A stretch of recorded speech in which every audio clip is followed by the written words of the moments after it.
What is it now? Haven't Grey Wardens asked more than enough of the Circle? I simply came to deliver a message from the revered mother, Sir Mage. She desires your presence. What her reverence desires is of no concern to me. I am busy helping the Grey Wardens, by the King's orders, I might add. Should I have asked her to write a note? Tell her I will not be harassed in this manner. Yes, I was harassing you by delivering a message. Your glibness does you no credit.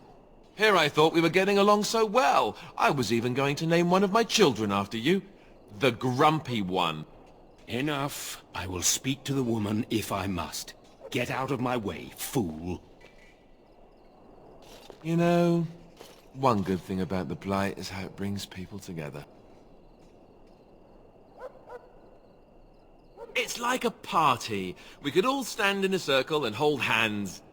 That would give the Darkspawn something to think about. Wait, we haven't met, have we? I don't suppose you happen to be another mage. And that makes you Duncan's new recruit, I suppose. Glad to meet you. As the junior member of the Order, I'll be accompanying you when you prepare for the joining. Honestly, nothing. Try not to worry about it. It will just distract you. So I'm curious. Have you ever actually encountered Darkspawn before? When I fought my first one, I wasn't prepared for how monstrous it was. I can't say I'm looking forward to encountering another. Anyhow, whenever you're ready, let's get back to Duncan. I imagine he's eager to get things started. With the mage, the Circle is here at the King's request, and the Chantry doesn't like that one bit. They just love letting mages know how unwelcome they are, which puts me in a bit of an awkward position. I was once a Templar. Not that that's all Templars do, but yes, the Chantry raised me until Duncan recruited me 6 months ago. I'm sure the revered mother meant it as an insult, sending me as her messenger, and the mage picked right up on that. I never would have agreed to deliver it, but Duncan says we're all to cooperate and get along. Apparently they didn't get the same speech. Davith and Sir Jory are here in the camp. Have you met them? That makes things easy then. They'll both be back with Duncan by now.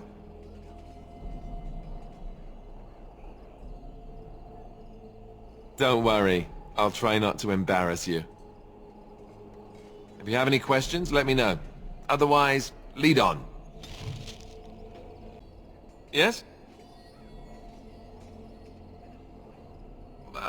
As I said, I was trained as a Templar before Duncan recruited me about 6 months ago. The Chantry raised me, and becoming a Templar was a decision made for me a long time ago. Duncan saw I wasn't happy, and figured my training against mages could double for fighting Darkspawn. Now, here I stand, a proud Grey Warden. The Grand Cleric wouldn't have let me go if Duncan never forced the issue. I'll always be grateful to him. It just wasn't for me. I believe in the Maker well enough, but I never wanted to devote my life to the Chantry.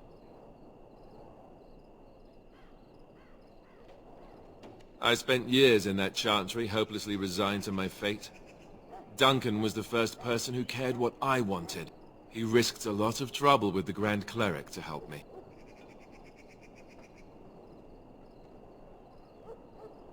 Or maybe he just happens to be a good man.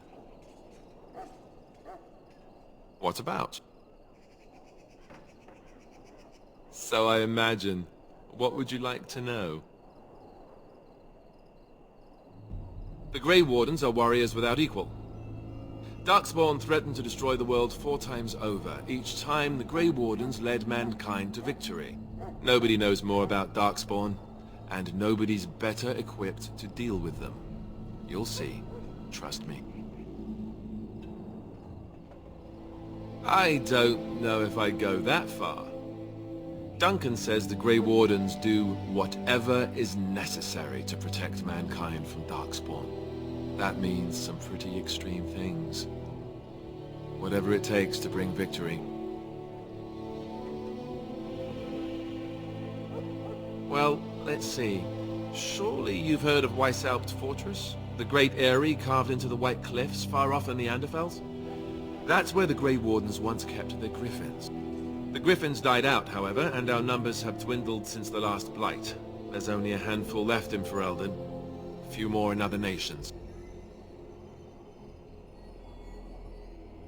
The others are camped with the King's soldiers in the valley. The King's given us a position of honor at the vanguard, despite our small numbers. I think Cailan is actually excited to ride into battle with us. Maybe he thinks that's what his father would have done. King Marek, Cailan's father, reaffirmed the power the Grey Wardens were given during the Blights. In practice, we can't conscript too often without hurting our cause. We were exiled from Ferelden once. Best not to let that happen again.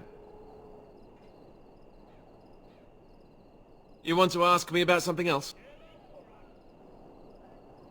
Of course. You want the Chantry's version or the truth? They seldom are. According to the Chant of Light, the Maker imprisoned the old gods underground long ago, as punishment for tricking mankind into worshipping them.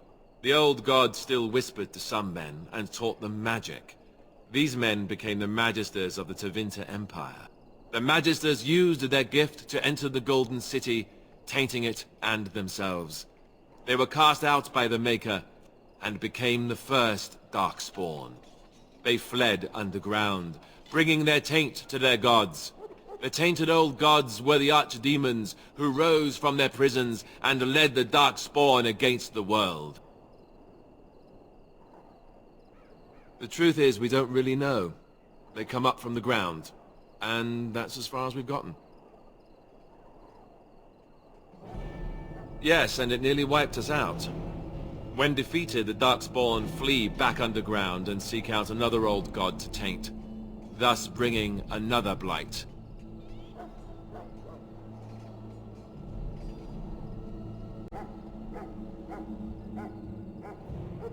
We haven't seen it yet. People are beginning to think this is just an unusually large Darkspawn raid without an archdemon to unify them. But seriously, the archdemon could be in the wilds or underground. It could be hiding. Just because it hasn't shown itself doesn't mean it isn't out there.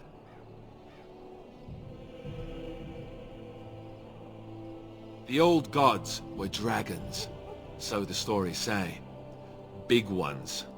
Intelligent, even. The Tevinter Empire had big statues of them. Each dragon had a name and a place in the cosmos. It's all very intricate. The archdemons may not be the old gods, but they're definitely dragons. They've controlled the deep roads ever since they defeated the Dwarven kingdoms. Even if we invaded, we can only chase them so far.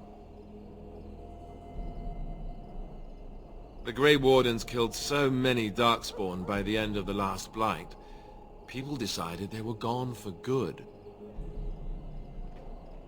Of course. We chop off the snake's head. It's the only way. According to texts, the most famous Grey Warden leader, Garahel, killed the Archdemon Underarl in personal combat at the Battle of Aesley to end the last Blight. Without the Archdemon to command them, the Darkspawn flee back underground. The Grey Wardens keep watch. We feel the Darkspawn when they come. You'll understand after the joining, if you well, you'll understand. Not to mention people start to notice when Darkspawn pour out of the wilds and taint everything around them. Just a guess. Thousands? Tens of thousands? They've had centuries to build up their numbers. You want to ask me about something else? Duncan is the leader of the Grey Wardens in Ferelden, which he would say doesn't mean much, as there aren't many of us here. Yet, beyond that, he's a good man, a good judge of character. I owe him a lot. What about you? What do you think of him? That sounds familiar. He's done the best he can with what little he has. And that includes me, I guess. You want to ask me about something else? I wish I could tell you more. Maybe ask me again after Duncan speaks to you about it. You want to ask me about something else? The one tomorrow. I'll tell you. It's Tairn Loghain we should be looking to win it, not the king. Caelan just wants his place in history. The Tairn is planning the strategy. That's my opinion, anyway. I guess I should be thankful the king favors us Grey Wardens. But I know who's keeping the lid on the pot. You know, that's a good question. The other Grey Wardens are riding into battle with the king. I don't know if you'll be with them. We're at the edge of the Korcari Wilds, the eye of the Blight Storm, right where the Horde will be coming. Ostagar itself is an excellent defensive position. The Wilders were pushed back from here time and again in ancient days. I'm sure Tairn Loghain has the battle planned to the last detail. Still, no Blight has ever been defeated with so little cost. If we don't break the Horde here, Duncan says it will spread until it engulfs all of Ferelden. Then it will take an alliance of nations to fight it. Which would be bad. Neither the king nor the Tairn really seems to believe this is a real blight, however. You want to ask me about something else? Then let's get a move on, shall we?